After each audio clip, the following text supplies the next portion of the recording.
Well, we're here for episode 3 of our IMG Learning podcast. Today's episode is about mastering soft skills, and we're going to discuss unlocking the power of effective communication. Okay, my name is Dustin. I'm the academic director of IMG Learning, and I'm here with Pannie Tan. She is the tutor quality manager for Ethos, which is one of the products of IMG Learning. Welcome, Pannie. Hi, Dustin. It's my honor to be here. So I'm excited. So we'll see what's going next. Yes. Waiting for. Pannie loves soft skills. She loves soft skills, especially what we're going to talk about today.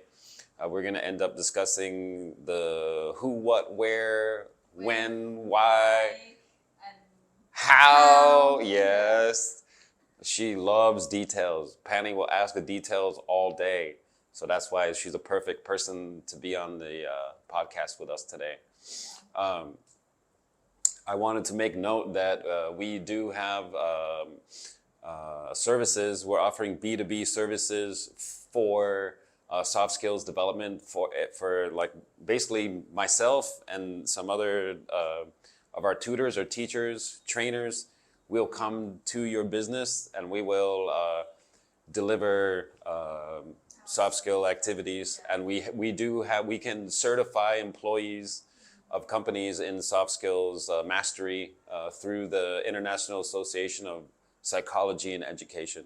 This is a school that's associated with the Vietnamese government, and your employees can gain a stamp, something beautiful for their CV, right? Yeah, it's globally recognized. Yes. All right. So keep your ears open. Today, me and the master of communication will be here to discuss soft skills mastery. All right. Now that the introduction is finished, let's get to segment 1, which is the power of question work. Effective communication is not just about expressing ourselves. It's about finding details.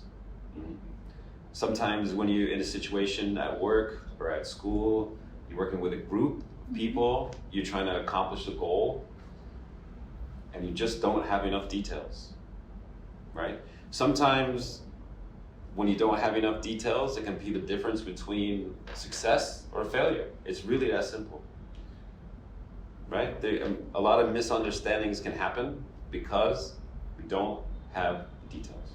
Right. So how can I figure it out? How can we figure it out? Yes. Remember we were talking about before, your favorite words. Who, what, where, when, why, how. Yes. That's pretty much what this segment is going to be about, the power of those question words, all right? It's called open-ended question. Well, yes, that is an open-ended question is a great example about how to get more details. So The first thing to consider when asking open-ended questions, I feel like, is to be patient with the person who's trying to answer the question, all right? Sometimes coming up with the question might be the easy part, but getting the answer, that's when the struggle comes, right?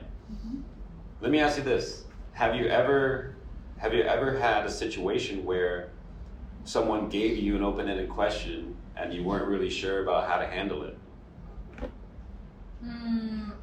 Actually, to me now, I don't come up with any ideas yet. No ideas about open-ended questions?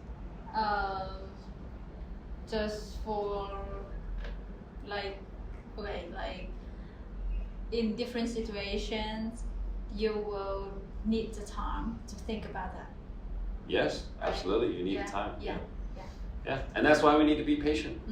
Okay. Well, let me give you an example of like how you can ask an open-ended question. Okay. So sometimes, like especially at work, like I'm a leader of a few people. Like I'm the manager of a team, right? Maybe like 20 people in my team, something like that. If I just go up to them and say, "Are you finished with this?" that's a yes or no question, right? So it's not an effective way to communicate. It's not an effective way to communicate. I need to ask them more specific questions. Like, one of my favorite ways to ask a question is to start with, to what extent are you finished with this task? But when I give the task, I need to be very specific about what task they're working on. And then that way they can stop and think about like, okay, maybe think about like, what am I really asking them? What am I really asking them? Maybe I'm asking them, maybe it's a polite way for me to tell them that I don't think that they worked enough on it. So instead of going up to somebody and being like, hey, like this isn't nearly as done as it could be. Right. You know, like. So you should ask another questions, like more details. No, I just ask another way. Yeah. So I say like, okay, like if somebody says to me, oh, Dustin, I'm finished with this task. Instead of like, if I don't agree, I feel like a more effective way to ask them is to be like, can you explain to me like in which part? How done do you think this is really? Like how complete is this task really? Yeah, that's like a very polite way, and also. Well, maybe not the tone that I used. Actually, you did a good, you are a good leaders on that. Well, thank you. I don't know, like, I try my best. Like, I want to make sure that people can grow in their position, you know? And I don't know, sometimes I feel like when you're doing work, this is the way for me, like, cause I've been a teacher for years and I've been writing too. Like, sometimes I feel like, especially if I'm a perfectionist or if I really want to do a good job, sometimes I feel like I'm never done. Sometimes I feel like I'm never done, and that's why I always think about like when I look at somebody's work. I'm like, are you sure? Are you sure? Basically, it's like asking, are you sure that that's the best that you can do? Yeah. Are you sure that that's the best that you can do? And it's not also asking others, but also asking yourself. Yeah, sure. Yeah. Oh, that's deep. Did you hear what she said? It's very deep. You sometimes, when you asking somebody else if they are really done with their work, you're really asking yourself, am I really done with my work? Yeah. Whoa, I didn't know we were gonna get that deep, Pannie. That's pretty good. Okay. I hope it helps, yeah. All right, well, I think we can move on to more examples. We can talk about why. That's another deep question. Why? But you need to be careful when you're asking why. It's kind of like a very, very, like there are two ways. If you, as you say, we need to be careful because on the way you use why, it can explain that you are being rude to others. Yeah. Or also being polite. So if you just say why, like I've had this situation, like when I especially as a teacher, I've taught the class that I've taught the most in my life as a teacher is grade 10, and grade 10 kids are 14 and 15 years old usually, maybe 16. This is the time of everyone's life where they are the most rude. Like literally, you ask them a question, or you ask them to do something, they don't even think about what the thing is you ask them to do. They're just going to say why immediately. So that's actually how I developed my patience. I got smacked in the head by the question why like 100,000 times by grade 10 people. So if you were ever my grade 10 student, you know who you are. There's a lot of you. Why? You know, but I used to do that when I was a kid too. I remember like my parents would ask me something, I'd just go, why? And I remember my stepmother, especially, she told me, she's like, you gotta stop asking me why. Just like, I care about you. As, you know, I'm asking you to do something, but you have to trust me. Like the thing I'm asking you to do is something important. Yeah. So stop asking me why. Right. You think about, listen to what I ask you to do, and think about what that is, Mm-hmm. you know? Yeah, especially like when somebody like older than you and close to you or your leader, so it's important to answer the question why. Yeah. Right? Yeah, it's all about establishing a common ground. I mean, like, let's back up, because I always, something else I always tell my students when I was teaching is like, I feel like that you are smarter than I am. I will tell them that. I will always tell my students that I feel like you know more about, especially technology. Yeah. You know more than I do. You can actually do more than I can. And you just have more awareness about a lot of different things. It's my job to help direct you towards, facilitate your growth in those things. So it's more about like, when you ask the question why, it's more about finding clarity, finding common ground. Yeah. So like for example, like if like an effective way to ask why, instead of just being rude, is to say, like, if somebody's working on a task, you say, why is this, then you identify the part of their work. Why is this part like that? So you like fill in the blank, this part like that. You have your own detail of what is this part like. Okay, let's say you ask somebody to design a website. Why is this web page have a list of bullet points instead of pictures of something? And then they can explain to you. Right. Yeah. So, yeah. But it's about finding common ground and finding clarity. That's the most important thing, basically, of any questions. Right. Yeah.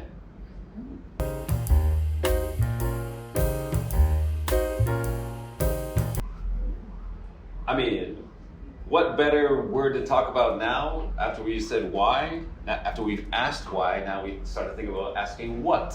What? Yeah, that's very specific questions, that information we can get from that question. Yes. Yeah. But the way that you ask what is actually pretty similar to how you ask why. You know,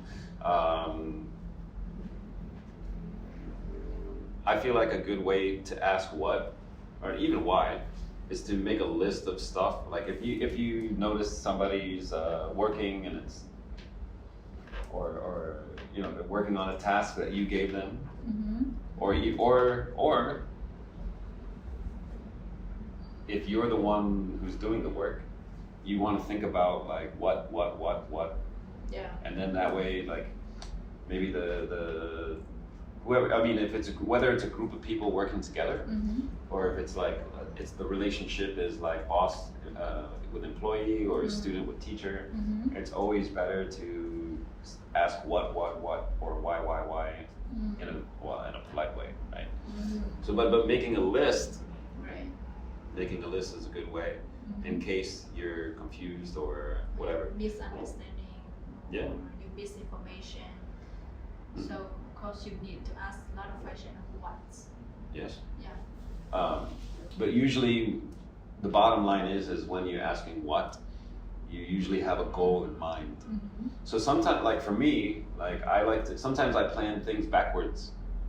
Like I think about what the goal is first, and then I plan like what to do.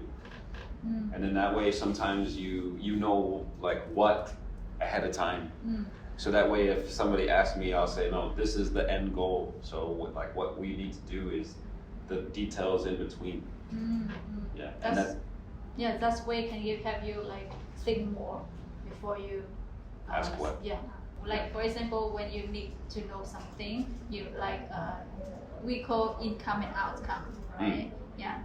Like the goal. Yeah. Goal. Yeah. At the end of the day, that's what it is, the goal. Yeah. You need the goal. Yeah. All right. Let's talk about how. Yeah. How?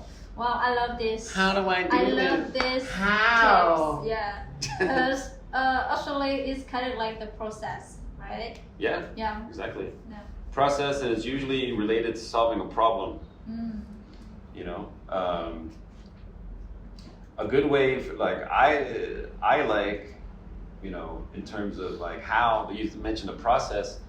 I like to use like a flow chart or like you know, you ask, like, let's say you have the process, and then Yeah. like for a sales process, for example, like if we want to sell our ethos products that you should definitely sign up for. But like sometimes when we call people or we send them the message, Yeah. if they say no, Yeah.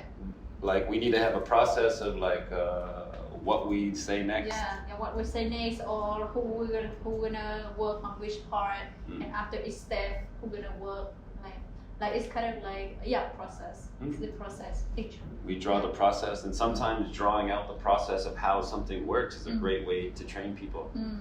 And then when they look at that process, then they can start asking you more other questions about details like what, who, you know.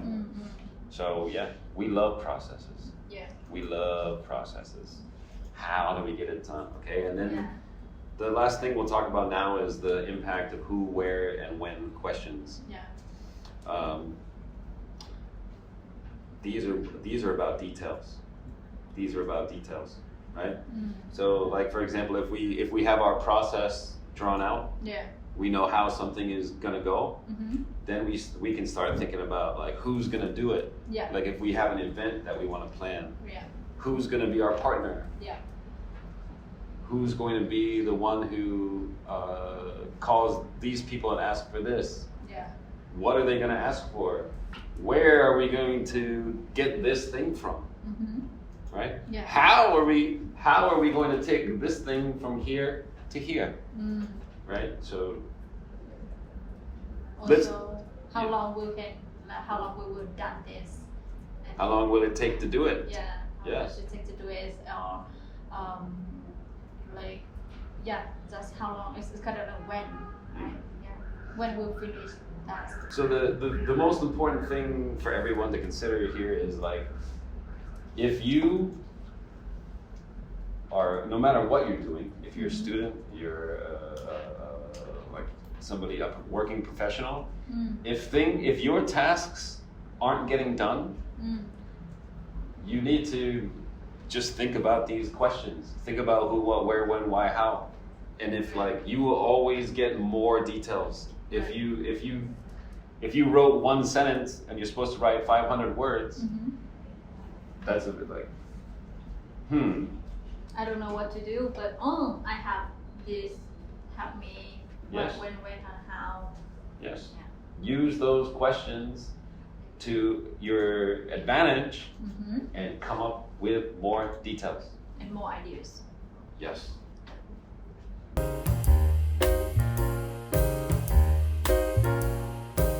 Well, now that we've discussed the question words, now we're going to move on to segment 2, which is more about the barriers and challenges in communication skills. Obviously, we know that the communication skills can be very productive in building like a strong workplace, building a strong school environment, especially when people are working together. That's the whole thing we're talking about here, communication skills, working together. But you know, there are challenges to working together. You know, like no matter where you go, people have a mix of personalities. Sometimes like men and women don't see eye to eye, and they're in the same team. Sometimes women and women don't see eye to eye. Sometimes men and men don't see eye to eye. There's like, and then don't forget about the preferences people like. You know, the things that you like, your hobbies, your characteristics. There's a huge spectrum of behaviors and tendencies between people, and sometimes it's just, I mean, it's easier said than done, but the easy thing, the way that you're supposed to do it is forget about all that stuff. Forget that, like, forget about who you are, and just focus on doing the task. It's very easy to say. Yeah. Very easy to say, but you know, inevitably things are going to come up that, you know, oh, I don't like the way he talked to me. I don't like the way she talked to me. You know, there's a lot of stuff. Yeah. And if you let that distract you, it can be really tough to get things done at work or at school. You know, I mean, in my opinion, the whole reason kids go to school is just to figure out how to do this, how to work together, how to deal with the way, like, you know, I don't know how you feel, but anyway, let's talk about some strategies to overcome these issues. All right. A lot of problems could be solved with improved listening skills. It's called active listening is another way to say it when you talk about, that's a buzzword. Active listening, like it's a soft skills buzzword. Okay, so, and you know, when people aren't listening to each other, they're not paying attention, they're focusing on something else instead of, you know, focusing on the conversation. This is what leads to misunderstandings. Right. This is what leads to misunderstandings. And then when you have misunderstandings, a very small thing can be like this, all of a sudden. It can. Like, it's like a detonation. Blow up. And nobody likes that. Nobody wants that to happen. I mean, some people do like drama. Some people do like drama. And they like it to happen, but for the most part, whenever you have drama, sometimes it can be fun, but usually it can be destructive to work environment. You need to have the problems like solving skills to solve this. All right, so here are we're just gonna list out some things that you can do to improve active listening. One thing is to make eye contact. Right. So that's important though. Like when somebody like speak to you and then your eyes just move around and then that person not gonna like interest to continue the conversation. Well, and sometimes like it depends on the dynamic, but regardless of who's speaking, it's like if you're trying to tell somebody something, especially in a work environment or like a team trying to like finish something as a goal, you're not sure if that person understands you, you're not sure if that person respects you, you're not sure if they're listening to you. Right. It makes so many things happen in the brain of the person who's trying to speak. It's a distraction. If somebody doesn't look at you in the face, it's distracting. And then you're like, what's going on here? See. Another thing to consider is interruptions. When somebody is like going on and they're on a good pace and they're saying something and they really you don't want to interrupt them, right? Right. So just don't interrupt them when they are on their ongoing on their speaking. Unless, I mean, of course, there are times you need to interrupt somebody. Like maybe whatever they're saying doesn't make sense to you, right? Maybe, and it might not just be you, it might be everyone. Everyone's sitting there like, what is she talking about? What is he talking about? Right. Then maybe sometimes it's okay to interrupt, but you need to find a polite way to do it. The right way and the right time. Yes. Or like something emergence like come up, right? You know. But just interrupting for the sake of interrupting can be very. I mean, again, it's almost like a show. It's a big disrespect. Sure. Another thing that we need to do if we want to communicate effectively and practice the active listening skills is to listen without judging that person ahead of time or judging like for example, let's say that there's somebody that you work with or it's whether in, like I said, as a student or as a coworker. Let's say that last time you did work together, that it was like a failure. You know, like or your project didn't go well. So maybe every time you work with them after that, you're already thinking, you they're hate worthless. that, or you don't want that, but you didn't say it out. But like, no matter what they say is not good. So you really have to maybe like have patience again Mhm. and be forgiving of people too. Mm. Because most people want to do a good job. Right. I don't know anybody who doesn't want to do a good job Mhm. and who doesn't want to be successful. Mm. So you need to give that person another chance to To like, contribute. yes. Right. And Another point is don't be planning in your head what you want to say next while that person is talking. yeah, that's gonna like a lot of mess in your head. Yes. Yeah, don't make mess on the head. Don't make mess on the head. Yeah, On the head or in the head? in the head. Oh. Somebody on the head. I'm gonna take an egg and put it on your head. Okay. You want to listen fully, because if you're just trying to think of what to say next while they're talking, it's not fair. Yeah. It's not fair because you might miss the important thing that they're going to say because you're too busy thinking, oh, I should say this, I should say this, right? Focus on the right, on the time that others speaking, so that you can have a like active listening. You get the full picture. You need a full picture of what they're talking about. And a good way to handle that is to jot down what they said, take notes. Yeah, take notes. So that way, like when they're done, you can mention something about that thing that you wanted to say at that time. Right. And that way you can keep listening. Yes. And make sure, if you need to interrupt this person while they're talking, that you ask them about what they're talking about. Ask them like topics related to what they're discussing. Right. Because if you ask them something random, then it's like you didn't understand the questions or what they are talking to, or in some ways you didn't Or you- respect. you don't care about what they're talking about. Care. Yes. So you need to be like stick to the topic. Yeah, to Yes. the conversation. Yes. Unless the topic's over, then you can move on, obviously. Right. But See. all right. So that's about active listening. Let's talk about non-verbal communication and body language. And what does that mean about the way that we understand each other? I notice that sometimes when people are talking, even me, like if I'm feeling, how do you say it? If I'm feeling anxious or I'm not, maybe I'm judging that person ahead of time, sometimes I'll just be like this, Wow. like when they're talking. That's very rude though.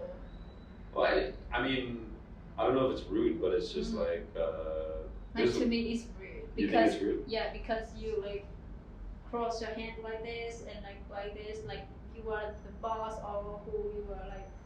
It's a power pose. Yeah, power pose.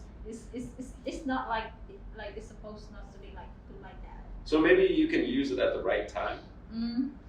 But I guess if somebody is already feeling insecure, or they're feeling like, if it's a moment where you need to reflect or invite them to the conversation, so maybe you should be more like open. But if you're like trying to tell somebody something, you can go like this. Like to your kids. Or anyone who's not behaving properly. But yeah, it's better to be open in discussion and have a warm body language. Okay, especially if you're working with a group of people and it's the beginning. You want to body language can set the tone for how the group dynamic will work out. But if you have 4 people in a group and all 4 people like this all the time, No, how much work you think is going to get done? I think 0.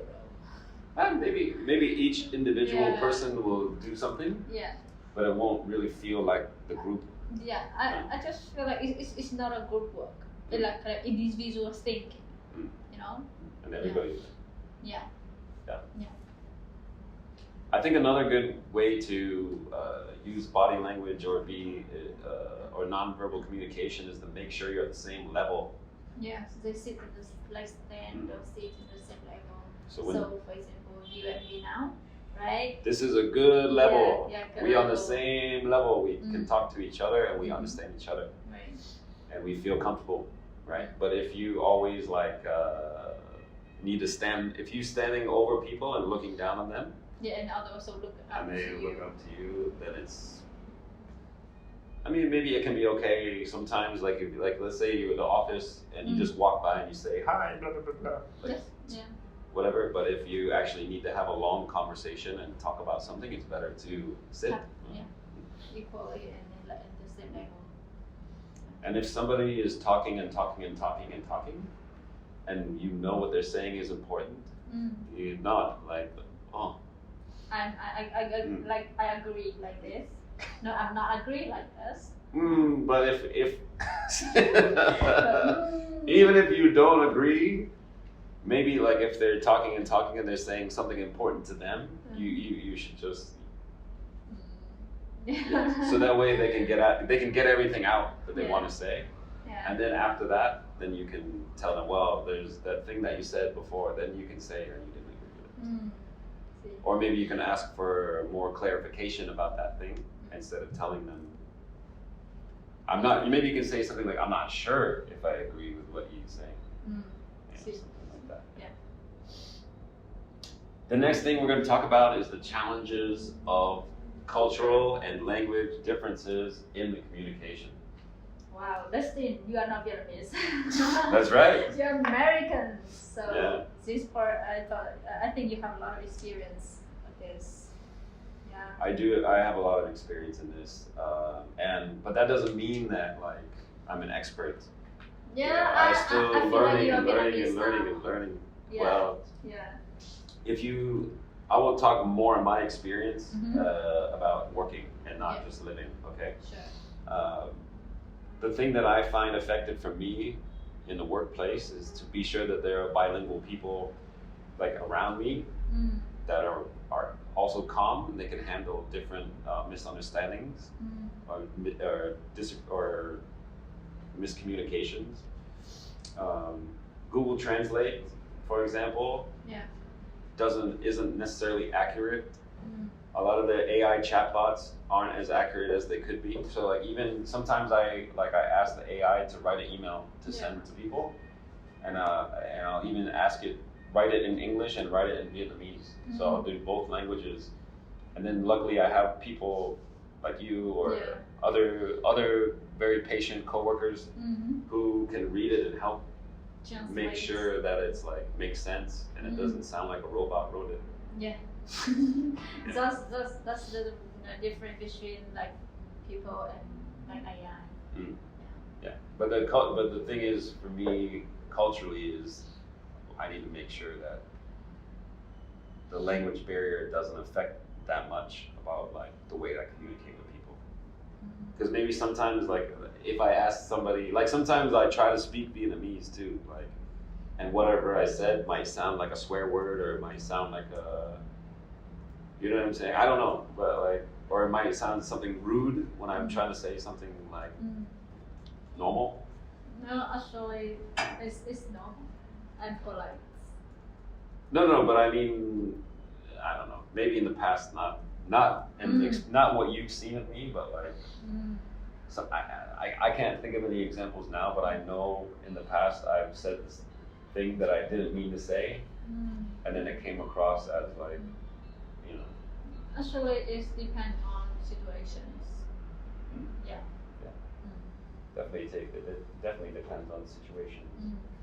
But the bottom line is, if you're gonna find yourself in a different cultural situation and you're not in your home country, you've got to be, even though some things are gonna like frustrate you or make you like maybe confused or you know, I think that you just have to understand and respect the fact that you're not where you are from.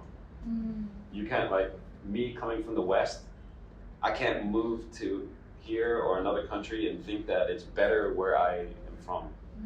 I need to actually consider myself lucky to be in another place and feel and like try to surround myself with people who like appreciate or who I can appreciate and like and I can understand that I'm lucky to be like welcomed by those people. You know, because I used to be part of this chat group on Facebook where it's called expats, expats in Ho Chi Minh City. And like 90% of the people on there, there's Western guy or Western girl, they just, they're putting something that they don't like, and then just saying a bunch of negative things about it. So, wow. Yeah. It's like, how can you move somewhere and like you're giving those criticize everything about the country? It's not helpful. It's not productive. Right. It's like, it's hateful, hurtful. You just gotta, like, you know, it's be open and like willingness to accept any situations as comes, because I believe that when you're being in a different cultures, there are a lot of things that like you can learn from. Like, you know, you can get to know about their language, even just easy words, you know, to communicate with them. Like, and I think that like bad things can happen everywhere. Of course, any yeah, country, absolutely. you know? So there are so many bad things, like, you know, and like a lot of time, people who think like me, they will respond in that group like, number one, if you don't like it, go back. Right. That's a very easy solution for you. If you don't like it here, you don't like the way people do things, if you don't understand the way people do things, and you're not willing to learn or accept it, if you don't find it fascinating, then go back to where you're from. Very simple solution. You know, like, you gotta be like, but the bottom line is, which will be more effective for the way you communicate, like in terms of the soft skill, is you need to be respectful, thankful, and open, grateful to the situation. Yeah, if you have a like good soft skills, I believe that you can go anywhere in the world, meet any person you want to, or even you don't want to, you can deal with that situation. Yes, like use your soft skill to read the situation. Yeah. Read between the lines. You got something in the middle there.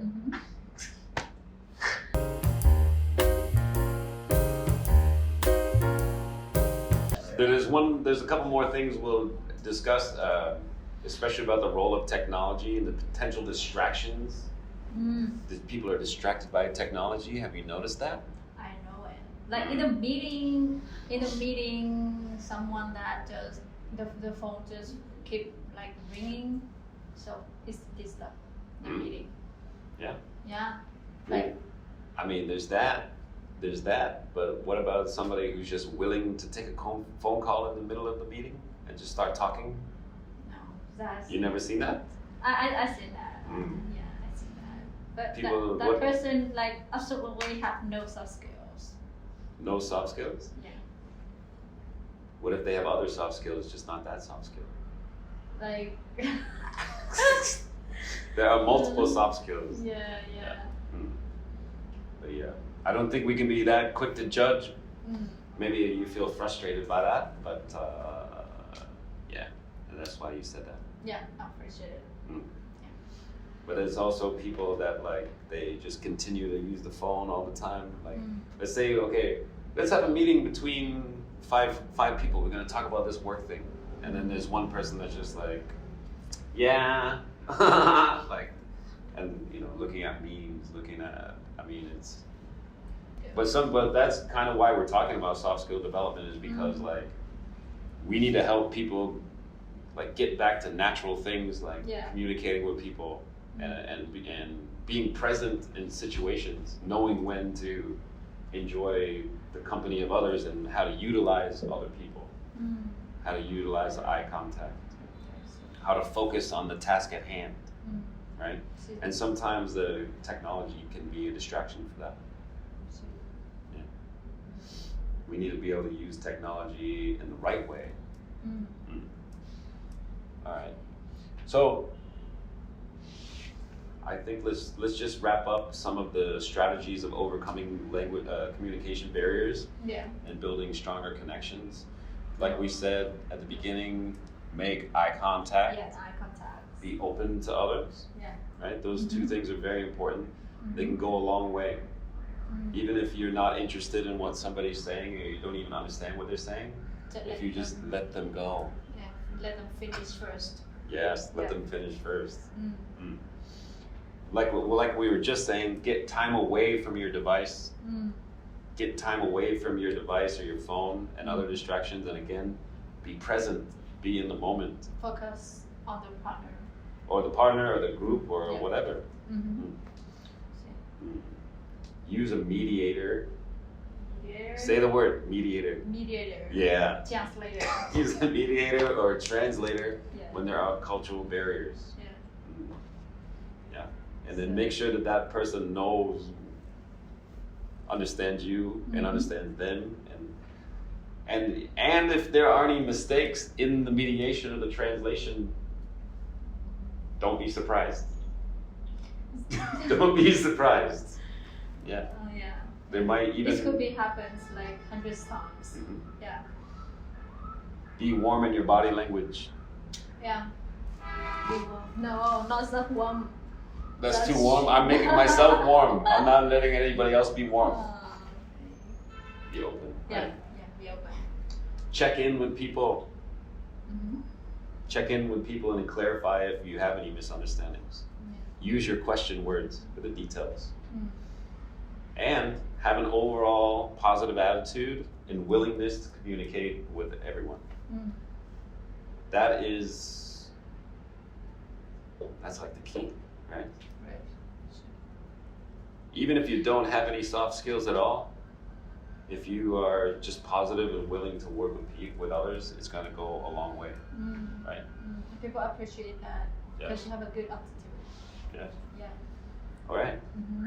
Wow. So we're going to move on to our last part of this podcast, which is to give you a call to action. How are you going to utilize what we've said today?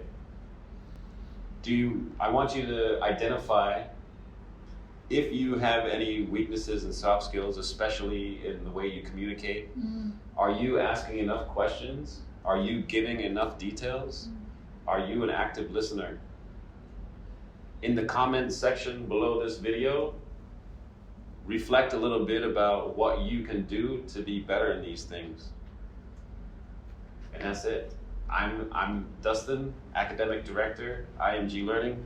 Pannie, Tutor Quality Manager. Follow us. Yeah. Follow us, like, subscribe, comment on this podcast. And we like to say goodbye. Develop your soft skills. Develop your soft skills. You need them. Everybody's looking for it.